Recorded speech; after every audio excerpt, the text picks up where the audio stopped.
we don't want to get in trouble here. So, Get in trouble, go ahead.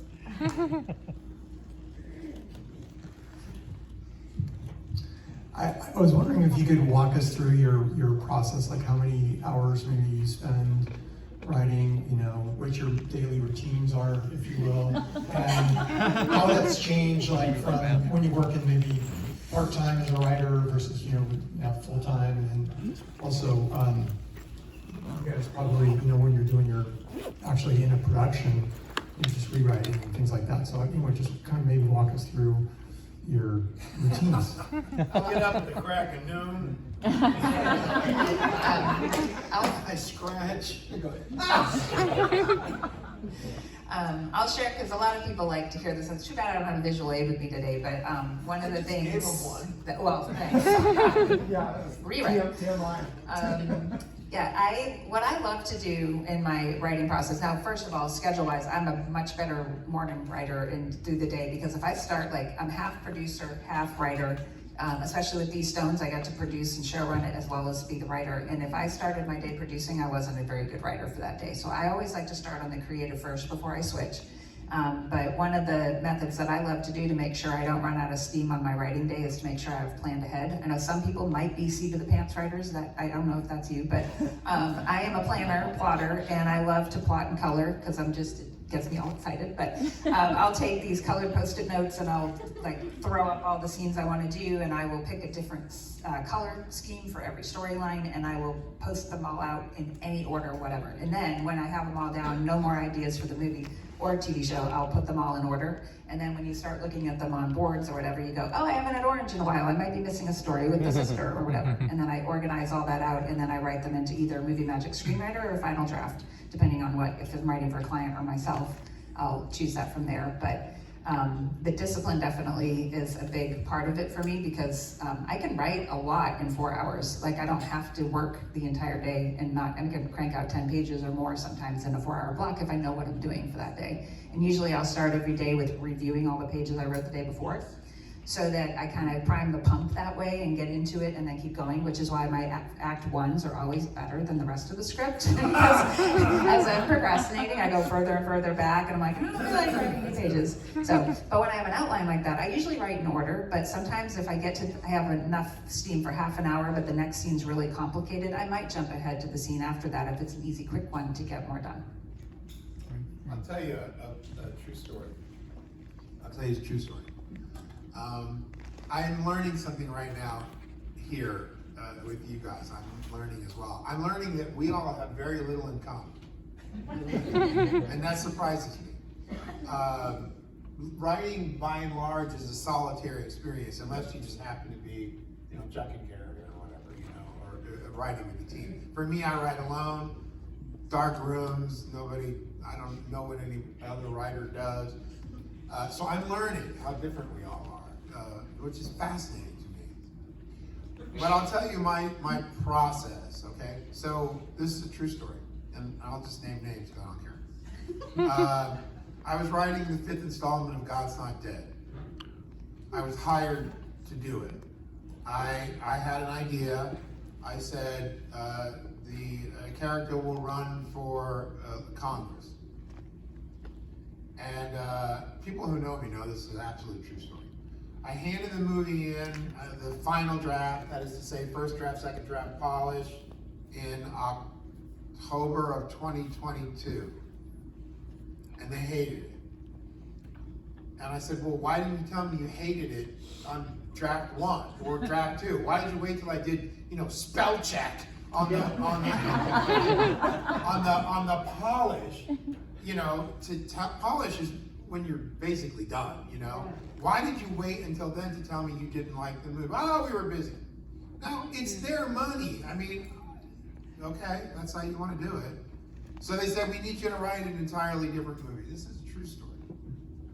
I was not happy, and I cried and moaned because it was coming into the holidays. The last thing I wanted to do was be working during the holidays.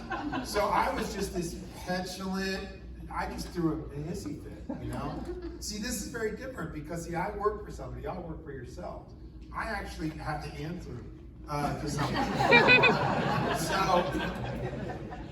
So I didn't want to do it. They wanted me to write a completely different movie, same theme, same story, but very different in tone and whatever.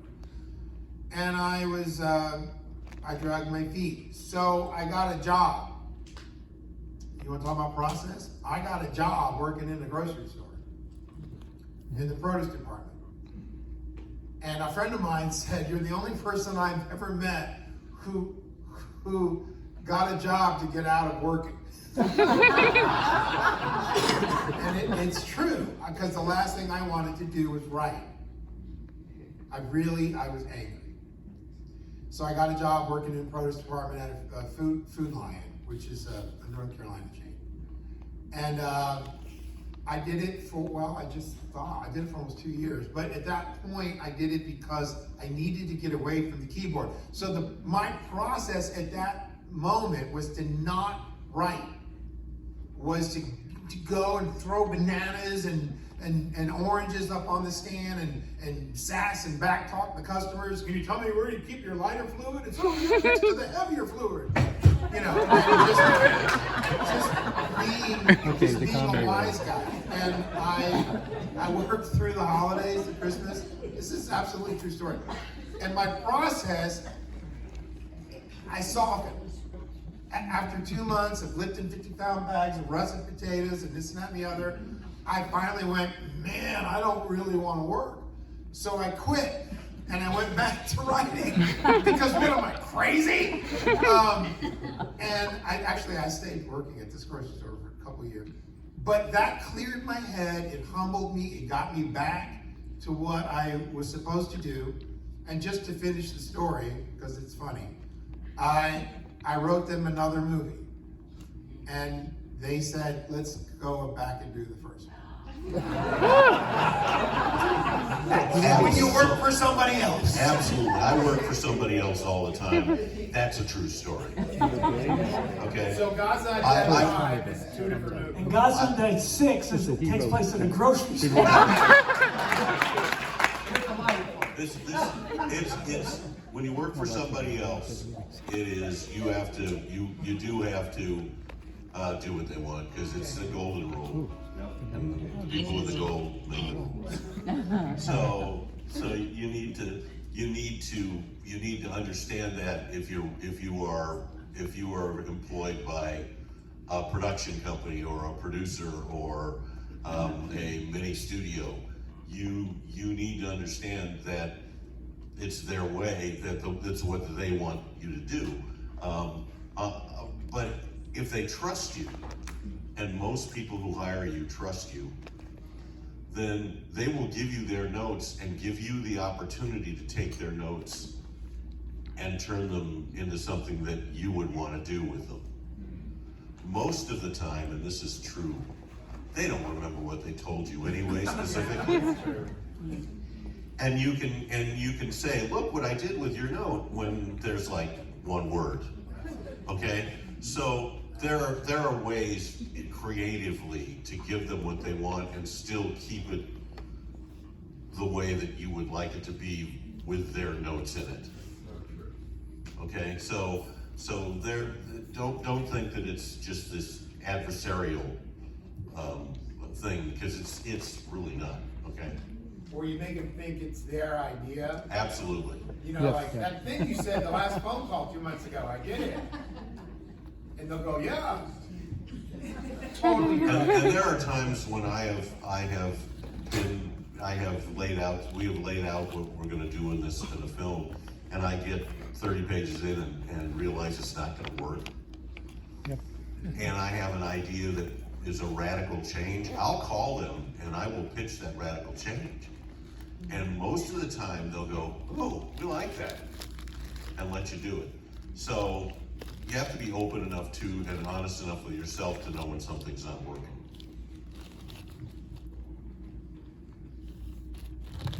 We're actually answering these questions. Well, I'm going to ask you some technical questions, but you stunned me with the non-disclosure agreement. I spent my prior life as a sell-side research analyst on Wall Street. We got NDAs signed all the time because certainly they have the Christian faith-based attitude about taking your ideas. So I do use NDAs. I've been producing a short film, got 2 books being published this summer. All Christian, or Yeshua is my, ambassador. So with that said, what's a release you were talking about versus the NDA? Because I've always used NDA, so I wasn't really sure what you were talking about there. First of all, for Cheryl. And second, both of you, well, maybe all of you, but I was curious about your story arc. Some people, I was interested in a filmmaker I was talking to, and he says, well, a lot of times we shoot the end first of the movie, and I'm like, really? So that stunned me, because I'm like you, I'm like, well, everything's got to be done in order. And so I was wondering how you decide where that story arc needs to start when you write. Do you really start with that center build and then put the front on and then the back end, or are you writing from the end and come up? So if you could just kind of address those couple, 3 or 4 questions. And you also said something I would like to know, because I was not good at script writing, I found, from converting some of my books. So what's a sample script? I stopped on that too. Yeah. Okay. First, just on the NDA, like let's say a production company has a release form in order for you to submit to them, and what it says basically is we get ideas all the time. One of them might cross yours, so just because you gave us your script and we make one that's really similar, that doesn't mean we stole your idea. It might have come from another writer. So that's protecting them, because you're asking for the privilege for them to read your script. If you're trying to get a production company to make it for you. When I came across an NDA situation, it was like, oh, this actor, I want him in my movie, will you get it to him for me, but also make him sign an NDA? That was where I had a problem with it, because I'm like, you're gonna tell this actor who I'm asking a huge favor of, but you're also telling him you're gonna sue him if anything happens, that he's related to sharing about the idea with somebody. Right, so that was where it was like a non-starter for me to go to that actor and say, would you sign an NDA too that she'll sue you if you read this and do anything with it? So that was where I had a problem with that part of it, that I was like, don't be so afraid to share it, because you may lose that actor in that scenario. Sorry if that wasn't clear before. So spec script, that's easier. My favorite script I've ever written is called Never the Bride. I have it out as a novel. Random House bought it from me, and I adapted it with Renee Gutteridge. It came out, was actually when I met you at the Gideon Conference in 2009, was our release week. We sold it at Lifeway that weekend, but it's my favorite script. It's probably the one my company will make next, but that was written in 2007 through now, and you can see how many years have gone by. It was a script first that we then adapted, because that's one thing I suggest that people do, is that if you want to see if you can find an audience for something, is take your script. Oh, Renee, I like her. So if you are able to then get your, that was a totally original story with me. It's not based on a novel. We did the reverse order to try to get some interest in it, but we also want to make it myself. I've had over 12 to 15 opportunities to have it made, but God's a character in it, and almost every time whoever offers to buy it wants to ruin God's character. One example was Hallmark saying, could we diminish God's role? Wow. To which I said, no. I have written for Hallmark, and I've done dinner scenes. Hallmark, yes. Where I had people saying grace before dinner, and they removed it. Yep. Or the directors removed it. And it makes me crazy, but this is the way cable networks work now. GAC Family's a little different. They encourage me to put things in the movie that reference Christ, which makes me happier. Or I have put things in those films that talk about Christ, and they've left them in. So I'm happier with what GAC Family does. It doesn't matter, because I'm not doing it for Hallmark anymore anyway. But yes, to answer your question, you start your story on page 1. You don't set your story up and then start it. You start your story on page 1. Me personally, I know the ending, the rock solid ending of the script, before I start writing page 1. Because then you have a journey, you have a path for your characters to travel and a goal for them to get to. Because even if you outline at some point, you're going to get away from the outline. Because your characters are gonna demand it. Okay? But they still have this ending goal. The reason people film the end of a movie first, it's that's the first location they got. You have to understand how movies get made. That's different. When you get what costs money, what costs some of the most money making a film is moving all the equipment. And so when you have 5 locations for your film, if it's a low budget film, you go to that first location and you shoot everything that's in that first location, if it's the second scene or the 130th scene. But you know, everybody knows what the story is. The actors all know what their arcs are. The actors all know what their journey is. And as a good director, you can keep track of all that stuff and make your film. But films are made that way. So I've worked on film sets where day one, they film the emotional ending. Because that's the only time they could get that location. Okay? That's how that works.